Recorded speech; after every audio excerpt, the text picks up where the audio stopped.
out front now, David Brock, the founder of Correct the Record. It is a pro-Hillary Clinton group, and Sean Spicer, the chief strategist and communications director for the Republican National Committee.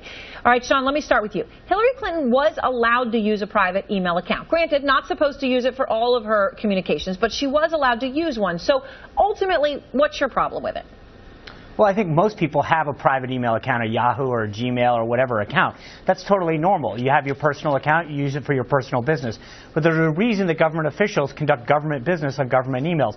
This system was set up the week that she was sworn into office, and it was clearly set up to evade the kind of monitoring and security systems that are in place in the government. And the problem is that while it's admirable that David Brock is out there as the only guy standing in Washington to defend her, he earlier today said that she's handled this perfectly. But 1994, David Brock, in January of 94, gave a statement where he said that the public's right to know is outweighed by public figures' right to privacy. And this is a perfect example of what 1994 David Brock was talking about. We need to know what business was being conducted by Hillary Clinton on her personal thing and why she sought to evade the official procedures that all government officials are supposed to operate under. All right, so David, let me put this question to you. Do you stand by that statement that she handled it perfectly? Sure, yeah. The law was followed. The 2009 law was perfectly followed. All the emails were preserved. That's what the law required. How do we know that, though? How are we ever going to know that if it was on her own server?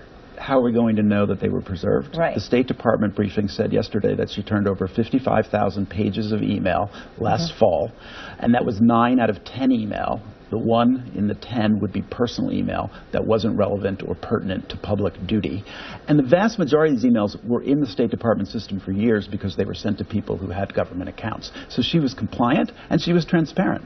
All right, look, Sean, with all due ahead, respect, Sean. Aaron, I mean, David Brock has no clue what he's talking about. He can't, because if he does know, then he's violating the law by coordinating with Hillary Clinton and violating government ethics laws. So David Brock, while admirable that he's the only guy in Washington that will stand out here and go on show after show defending her and making outrageous claims that this was handled perfectly, that it doesn't make any sense. No one knows what Hillary Clinton did with these emails, and that's the biggest problem. No, you don't. And if you do, then you're violating the law, David. She put her cards on the table by putting the 55,000 pages of email out there. Now, hold on. It's always nice to hear from the Republican National Committee because they should know this is a Republican operation from top to bottom here. This is about desperate Republican tactics on the eve of a presidential election. And if you want to talk about it in political terms, let's put up that Hillary put her cards on the table versus what Jeb Bush did, where he cherry-picked the emaals he's going to release, and only about 10%. But again, my question to you is, how do we know whether there was cherry-picking or not? Someone's judgment. Well, hold on. I can get to that. But Scott...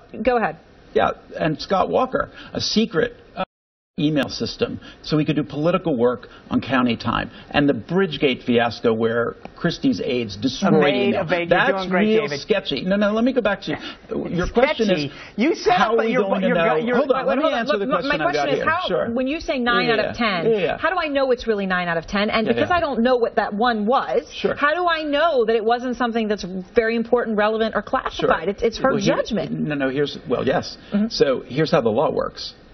The law works in that the head of the agency makes the decision about what's relevant and pertinent. So if you're going to say, hold on, if you're going to say that doesn't work, then you're going to hold Hillary Clinton to a double standard. It works for every other head of every government agency. Her predecessors have used. So you're saying if we have a problem with it, anyone in the public, then they should have a problem with everything. Right. Don't hold her to a double standard. Sean, that is an interesting point. That's the standard for everyone else.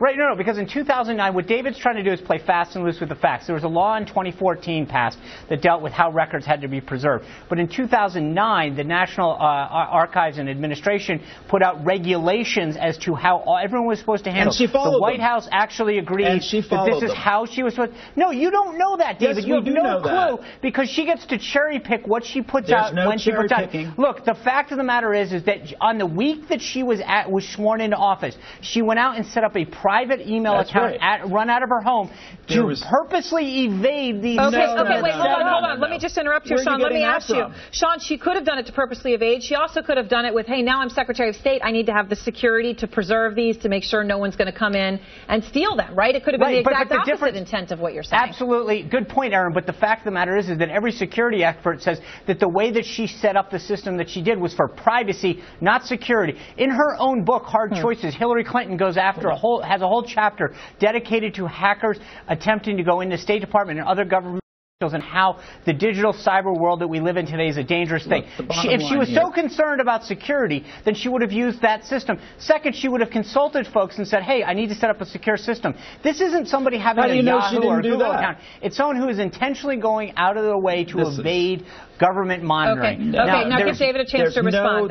First of all, there's no evidence of that. Now, first of all, there's no evidence of any wrongdoing. There's also no allegation of wrongdoing. Hold on. Oh, yeah. Just keep moving the goalposts. But listen, Chairman Gowdy was on your air today. Now, first of all, he's already yesterday got his facts wrong about whether she had multiple personal email accounts or not. So this is not an investigation you're going to have a lot of confidence in. He said he was a terrible lawyer, and I'll give him that. But he also has a terrible case because Congress, as you know, we've been on the show before about the 10 investigations that have already gone in Benghazi. So this is a dying investigation. Breathe new life into it, get a false story written, and then you're off to the races. Well, we're not going to stand for a congressional abuse of power, and that's what's really going on here. And the chairman refused to say that Secretary Clinton violated the law. Now, Sean, do you think she did?